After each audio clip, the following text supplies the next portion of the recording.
Scotland is full of ancient Greek toponyms, locations with Greek names, and we shouldn't be surprised. We know that the Scots wear skirts just like the kilts that the Greeks used to wear. We know that they play bagpipes just like the Greeks used to play, and they still play the gaida or the pipisa. And we know that we have tremendous ancient texts telling us that the Spartans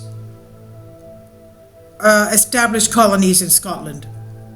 And also they found ancient coins of Alexander the Great's era in Scotland. Now, we already know the version that considers that its name comes from Greek word meaning dark country, Scotia, Scotland, dark country. The fact that it's true and always reflects a reality as long as fog and clouds are its usual meteorological condition.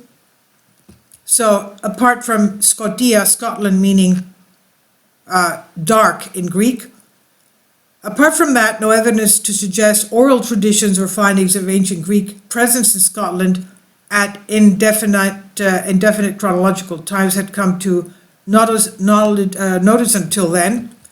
But for someone who has been mischievous in research, things are easier, and this was confirmed when on a fairly detailed map of Scotland, and especially of the west coast facing Ireland, we found the name that seems familiar.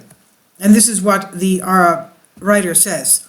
It is a seaside town southwest of Glasgow called Ayrshire. I've been there. That's where Turnberry is. And the Turnberry Golf Course Hotel is owned by Trump.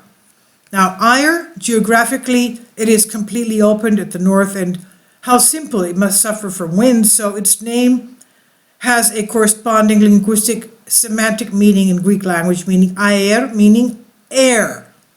From there, everything was a game. On the map, a series of toponyms with hidden in English ancient Greek meaning began to be revealed successfully to my surprise, he said. Kindly support my Patreon account since YouTube has again demonetized my YouTube channel. The daily posts are 5 videos daily, and they are totally different from what I have on my YouTube channel. Thank you so much for your support and that you find all my content so interesting. You'll find the Patreon account details in the description box below. So there is an island over there called Giga, meaning Gigas, while another is called Jura, like the corresponding islands of the Cyclades.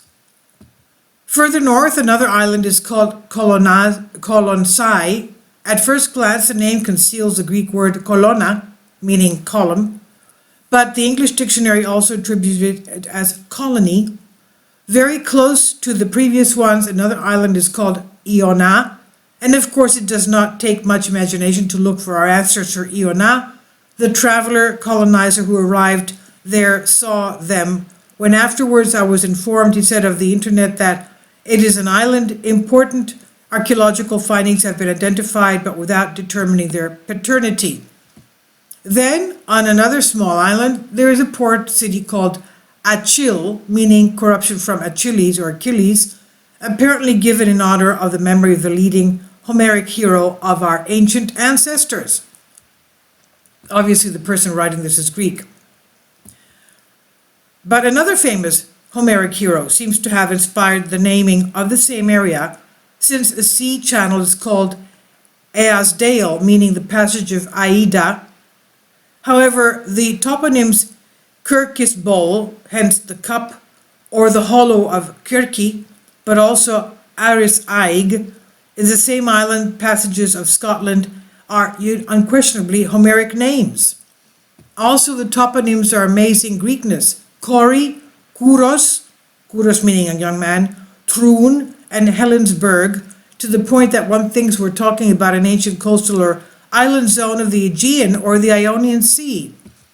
Finally, there is an island complex consisting of 3 islands, which is called Treshnish Islands, 3 islands, tris, tresh, tris, ena dio tris, ena tria, in Greek. The surprising thing in this case is that the British cartographer, obviously ignored what it means in the Greek language, treshnis, since he recorded this name from the oral. Local obviously added the English name Isles, so he created unintentionally a nice verbal redundancy, that is, an interpretation 3 islands. In addition, I'll mention that the name of the coast in front of the 3 islands is called Gometra. Hence, it is obviously a verbal synthesis of Greek words land and meter, geometra. All of these names refer to coastal locations and islands, complexes on the sea route between southwest Scotland and northeast Ireland, and in no case to inland locations. And this fact confirms the hypothesis that the namesakes were post-Homeric ancient Greek sailors, merchants, explorers who apparently came there to trade metals. We're talking about an area where the famous tin islands were.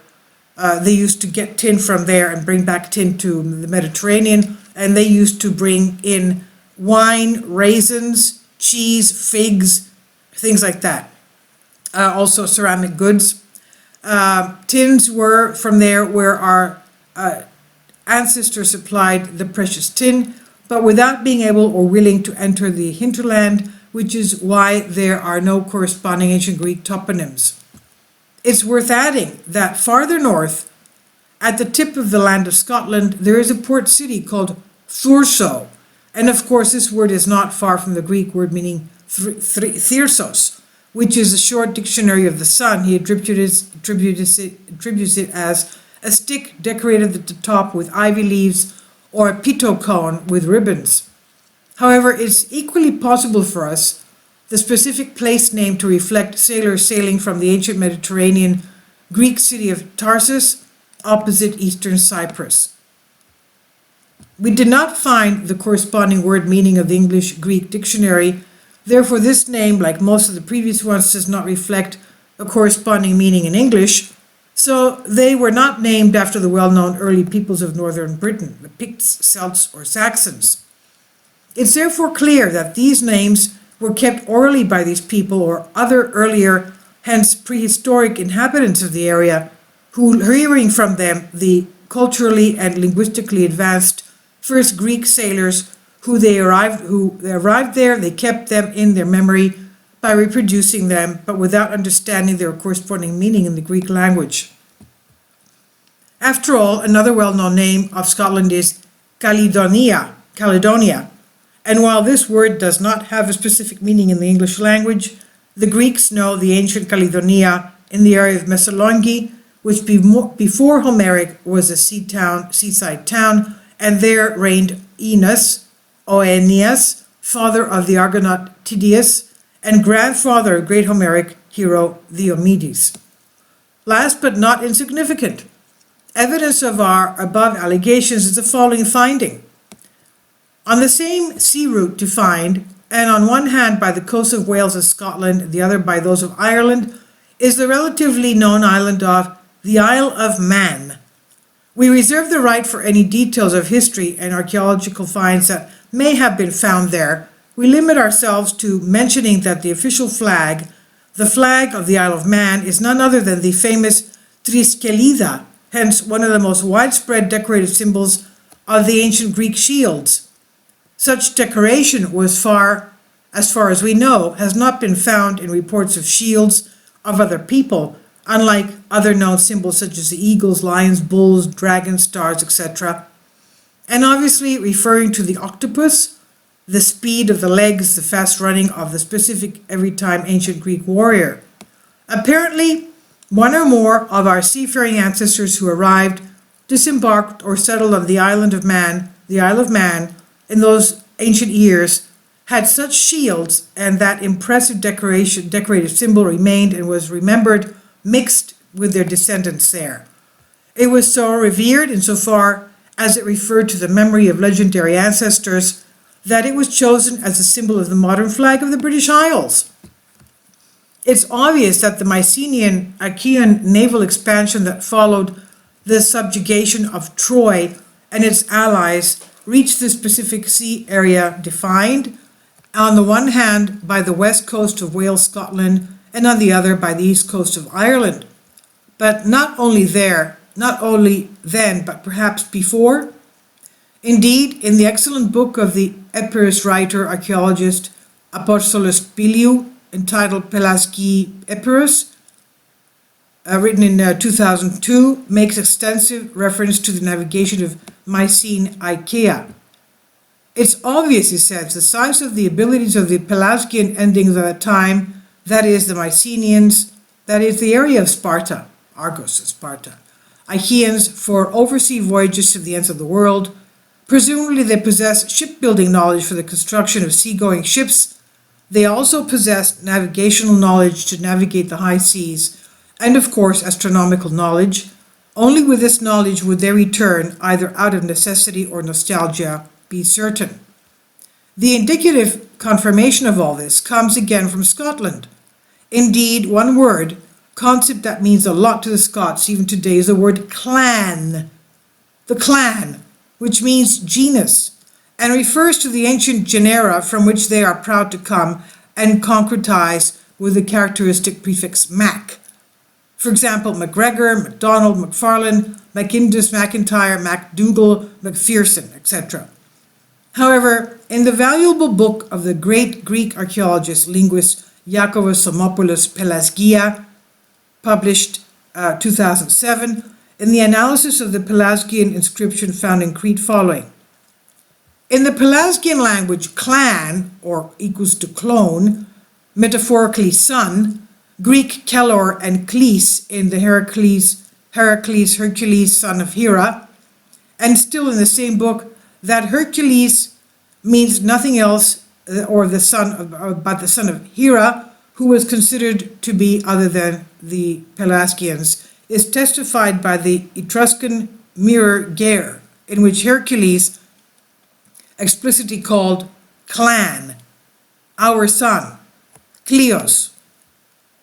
Therefore, the word concept that originally identifies the Scottish genera, the famous clans, that is, their clones, Heracles clan, is too important to be accidental. Obviously, it was not inherited by Greek seafarers, but certainly earlier than them, where they left a legacy from their passage. There, in faraway Scotland, the above place names, since they refer to latter Homeric heroes, and such earlier than the Mycenaeans, the Spartans that is, and Achaeans, Minoans, our ancestors could not, or prehistoric Aegean Zeus Pelasgians. This is by Mythiki Anazitisi, Greek article I've translated for you. Please leave your comments, and thank you for your support.